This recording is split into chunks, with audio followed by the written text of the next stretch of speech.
안녕하세요. 파산관제인 홍현필 변호사입니다. 네, 오늘은 그 대지 지분이 간혹 파산 절차에서 환가가 문제되는 경우가 있는데 실제 어떻게 매각됐는지를 한번 살펴보도록 하겠습니다. 본 사안도 2011년 이전에 구파산 시절의 사건입니다. 결국은 이제 대지 지분이 좀 복잡해 있으니까 건물은 이제 한 사람 걸로 돼 있는데 대지가 좀 복잡해 있습니다. 그러면 결국 건물 소유한 친족에게 그 지분을 매각한 사례입니다. 당시에 참고 삼아 보시면 이게 아마 아이언 뉴타운이었을 겁니다. 2007년, 8년도에 아마 MB 때 뉴타운 바람이 불었죠. MB가 전국적으로 1,500만 표 이상을 얻었습니다. 그때 서울에서 압도적인 지지를 했죠. 수십 군데에서 뉴타운 바람을 일으켜서 일반 서울에서 집 가진 분들이 다 부자가 되는 줄 알았죠. 그래서 당시에 제가 여긴 직접 현장을 가보지 않았습니다만 뉴타운 지역이었으나 사업모산으로 대지 가격이 급락합니다. 뉴타운이라는 호재가 이제 발표됐을 때는 천정부지로 치솟죠. 근데 그 당시에 뉴타운이 수십구 40 몇 개였을 거예요. 다 해줄 수가 없죠, 동시에. 그래서 이제 사업모산으로 이제 대지 가격이 급락을 했다. 과거 경매 사례는 상당한 가격에 매입하는 등 투기 바람이 불었습니다. 그 당시에. 근데 뉴타운 사업 무산 후 매기가 없습니다. 아주 싸늘해지죠.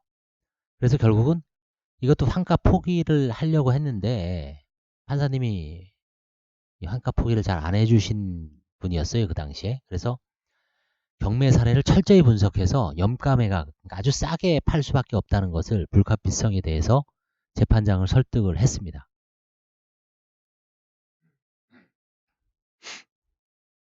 한번 보겠습니다. 2009년 사건이죠. 이제 2010년 12월에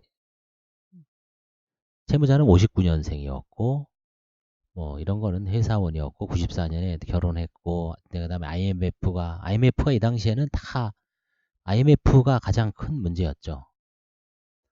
회사 퇴사, 응? 카메라에 관심을 가지고 사진관을 운영하셨습니다. 미숙했겠죠. 그래서 설상가상으로 2000년도에 또 디지털 카메라의 보급으로 사진관 안 가죠. 그렇죠? 그래서 결국 카드 대출을 받기 이르렀고 부채의 증가를 감당하지 못해서 이제 이르렀습니다. 이 전형적으로 어떤 사회 구조가 변해서 망하시는 분이 사진관도 있고 만화방도 그랬죠. 만화방, 웹툰방, 뭐 나름 PC방으로 다 어떤 이동을 했죠. 판결로 이혼했고요. 자산 현황, 이 사건의 어떤 핵심 쟁점인 자산 현황을 보겠습니다. 자산은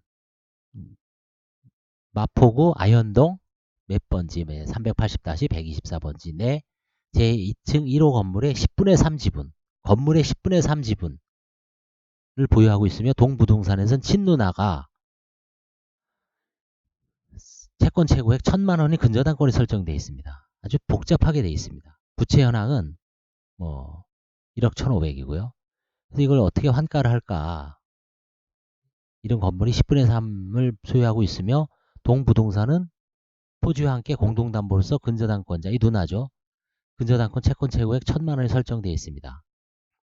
채무자에 대한 누구누구의 채권 존재 여부. 근저당권자가 설정되어 있다는 거는 이 누나가 채무자의 채권자라는 거죠. 채무자는 사업이 실패하 이혼 이후 생활고에 시달렸고 이를 딱하게 여긴 친누나가 생활비를 계속 빌려주었고 변제의 능력이 없는 채무자는 소유하고 있는 부동산에 대하여 누나에게 근저당권을 설정해 주었다고 합니다. 관제인은 채무자에게 이를 입증할 만한 금융거래 자료 등을 요구하였으나 뭐 생활비 조금씩 빌리지 뭐 없다고 합니다. 다만 돈을 차용하던 시기가 사진관이 어려웠던 2002년경으로 당시 부채로 인해 채무자가 파산하는 길이 된 점, 채무자의 자녀들은 저소득층 자녀로 지정돼 정부에서 학비 지원이 되고 있는 점으로 미루어 사용했을 가능성도 높죠. 친족변이 더 있겠습니까? 누나가 도와줄 수가 있었다고 봅니다. 누나에게 공동담보로 제공된 토지에 관하여 채무자는 근저당권을 함에 있어서 현재 소유하고 있는 건물을 포함하여 79-1 토지 지분을 2002년 5월 27일 공동담보로 제공한 바가 있습니다. 당초 공동담보로 제공된 79-1 토지는 1972년 6월 21일 이 건 건물과 같이 채무자 등에게 상속된 재산으로 대지 79제곱미터에 중 7분의 2 지분이 채무자 소유로 상속 등기가 되었습니다. 이후 채무자의 지분은 84년 12월 이 누구에게 매매를 원인으로 모두 이전되었습니다. 누나죠, 누나. 한편 79-1 토지는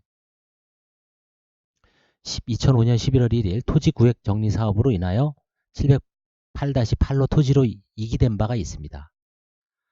따라서 채무자 소유의 재산이 아닌 토지가 어떻게 담보로 제공된지는 정확치가 않으나 현재 누나의 채권은 토지 및 건물 모두의 공동담보로서 근저당권이 설정되어 있으므로 이는 이제 파산 절차에서 별채권자죠. 채무자 소유 부동산이 아닌 708-8에 대하여도 권리 행사를 하여야 할 것입니다.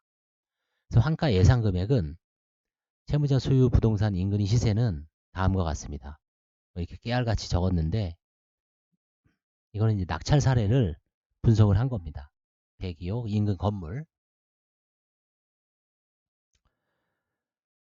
그래서 채무자 소유 부동산 내용 건물 53.64제곱미터가 지층 13.41제곱미터 합치면은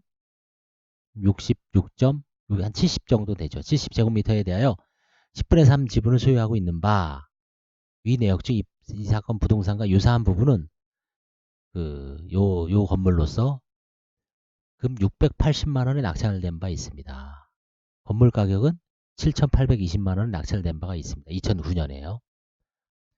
그런데 물건은 대지가 포함되지 않는 물건으로서 채무자의 경우는 공동담보로 인하여 대지권을 포함하여 물건 취득이 가능하다 할 것이고 더욱이 동지역은 재개발이 추진적인 지역으로서 시세 여부는 현장 조사를 통하여 확정될 수 있을 것으로 판단됩니다.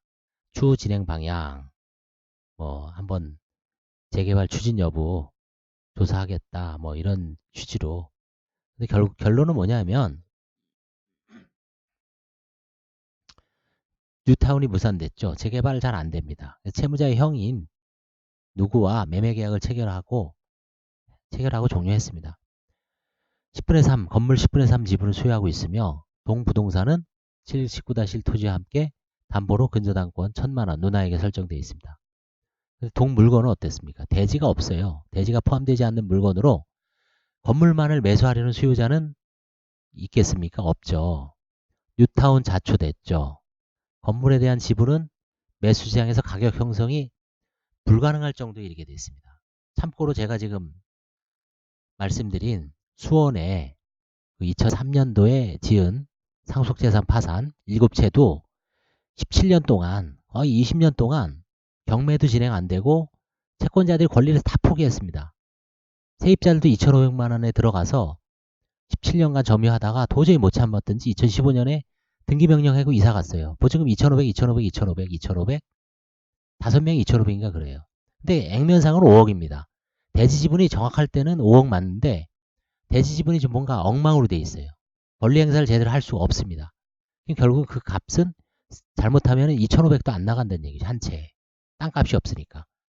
결국은 모든 부동산은 마찬가지죠. 대지 지분, 토지에 대한 권리가 일체로서 형성되지 않으면 건물만으로는 껍데기라는 얘기죠.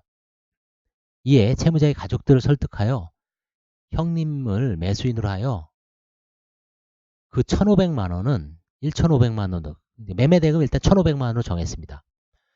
근데 어때요? 누나가 생활비를 도와주는 바람에 누나한테 근저당권 1,000만원 설정해줬죠. 2002년이니까 이거는 아직 부종성 10년이 안 지났어요. 그 당시로. 1,000만원 빼줘야 되겠죠. 그래서 1,000만원을 인수하는 것으로 하고 500만원만 납입하시오 라고 해서 매각을 했습니다. 그래서 아마 판사님은 이거 왜 이렇게 싸냐 500만원 빼니 안 되냐 해서 자세하게 이메일로 인근 시세의 어떤 건물의 어떤 그 토지 지분이 없다는 점, 그 다음에 인근 건물의 낙찰 가격 이런 걸 상세하게 적어서 이제 이메일로 보고한 다음에 판사님이 이제 오케이 사인을 내려서 아주 염가에 저렴하게 매각하고 종료를 했습니다. 네, 오늘은 간혹 대지 지분이 간혹 나옵니다. 뭐 향후에도 몇 가지 더 나오는데요. 이 대지 지분이 없는 건물을 친족에게 매각한 사안입니다. 아주 저렴하게 매각될 수밖에 없었다는 점은 누누이 말씀드렸는데, 결국은 건물과 토지는 이 집합 건물 같은 경우는 일체로서 매각이 돼서 대법원 판례가 있죠. 그런 경우에 대지 지분에 문제가 있어서 그 건물 가격은 아예 헐값이 돼버리고, 대지권만 제대로 확보됐으면 아주 허름한 건물이라도 대지 지분이 있기 때문에, 강남 재건축 아파트가 그렇죠. 개포동. 대지 지분 뭐 몇 평 안 되죠. 땅. 근데 땅값이 수억이죠, 지금. 결국은 부동산은 토지죠, 토지. 토지는 유한하고 건축물은 유한하다. 그래서 토지거래 허가제는 유연이 아니고 주택거래 허가제는 유연이다. 이런 글도 많이 보이더라고요. 예, 하여튼 감사합니다. 다음에 뵙겠습니다.